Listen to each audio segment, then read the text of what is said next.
दोस्तों, मनसुंदर की कहानी में अब एक ऐसा मोड़ आने वाला है जो नाहर और रूही की जिंदगी पूरी तरह बदल देगा। कई सालों के इंतजार के बाद आखिरकार नाहर की मुलाकात रूही से हो जाती है। लेकिन यह मुलाकात उसके लिए खुशियां नहीं, बल्कि एक बड़ा झटका लेकर आती है।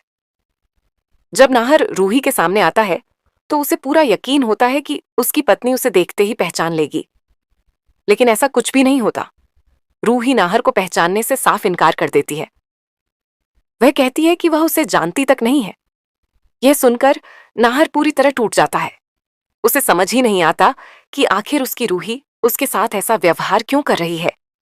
नाहर भावुक होकर रूही से कहता है कि उसने पिछले 5 साल सिर्फ उसके इंतजार में बिताए हैं। उसने हर पल उसकी वापसी की उम्मीद की है। वह कहता है कि अगर रूही उससे नाराज होती, उसे डांटती या सजा देती, तो वह सब सह लेता। लेकिन उसका उसे पहचानने से इनकार करना उसके लिए सबसे बड़ा दर्द है। इसी बीच वहां मिस्टी पहुंच जाती है। वह नाहर को रोकने की कोशिश करती है और कहती है कि वह जिस लड़की को रूही समझ रहा है वह रूही नहीं बल्कि सुहानी है। मिस्टी को नाहर की किसी भी बात पर विश्वास नहीं होता, लेकिन नाहर अपने दावे पर कायम रहता है। वह बार बार कहता है कि यह उसकी पत्नी रूही ही है और वह कभी गलत नहीं हो सकता। जब बात बढ़ने लगती है तो नाहर वहां से चला जाता है, लेकिन वह हार नहीं मानता। कुछ समय बाद वह अपने और रूही की शादी का एल्बम लेकर वापस आता है। एल्बम देखकर मिस्टी हैरान रह जाती है। तस्वीरों में साफ दिखाई देता है कि नाहर और रूही पति पत्नी हैं। अब मिस्टी के मन में भी सवाल उठने लगते हैं कि आखिर सच्चाई क्या है। इसके बाद नाहर मिस्टी को पिछले 5 सालों की पूरी कहानी बताता है। वह बताता है कि कैसे रूही अचानक उसकी जिंदगी से गायब हो गई थी और तब से वह उसकी तलाश कर रहा था। दूसरी तरफ मिस्टी भी अपनी कहानी सुनाती है। वह बताती है कि जब उसे पहली बार सुहानी मिली थी, तब उसके सिर पर गंभीर चोट लगी हुई थी। डॉक्टरों ने बताया था कि उसकी याददाश्त पूरी तरह जा चुकी है।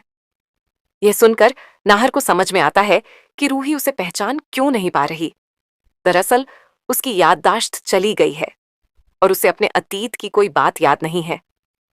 नाहर का दिल टूट जाता है, लेकिन वह हिम्मत नहीं हारता।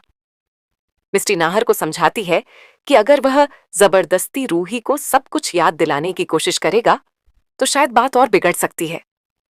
लेकिन अगर वह धीरे धीरे उसके करीब आए, उसके साथ समय बिताए और उसकी पुरानी यादों को फिर से जिंदा करे, तो संभव है कि रूही की याददाश्त वापस आ जाए।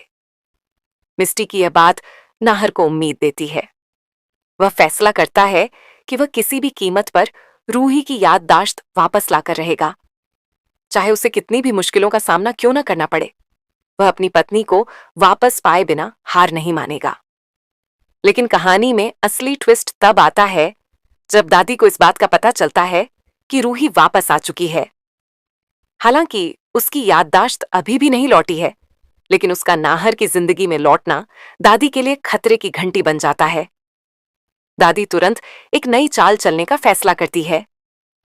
वह सोचती है कि अगर मिस्टी को बहुत सारा पैसा दे दिया जाए तो वह रूही को लेकर इस शहर से हमेशा के लिए चली जाएगी। दादी चाहती है कि नाहर और रूही कभी एक ना हो पाएं, लेकिन दादी की यह योजना सफल होती दिखाई नहीं देती। मिस्टी पैसों के लिए अपनी दोस्त का साथ छोड़ने वालों में से नहीं है। वह साफ फैसला करती है कि वह रूही की मदद करेगी और उसे उसकी असली पहचान वापस दिलाएगी। अब आगे देखने वाली बात यह होगी कि क्या नाहर अपनी कोशिशों में कामयाब हो पाएगा? क्या रूही की याददाश्त वापस आएगी? क्या दादी की नई चाल सफल होगी या फिर नाहर और रूही आखिरकार एक हो जाएंगे? आने वाले एपिसोड्स में जबरदस्त ड्रामा, बड़े खुलासे और कई चौंकाने वाले ट्विस्ट देखने को मिलने वाले हैं। इसीलिए अगर आप भी नाहर और रूही की इस कहानी को पसंद करते हैं तो जुड़े रहिए और देखते रहिए मनसुंदर।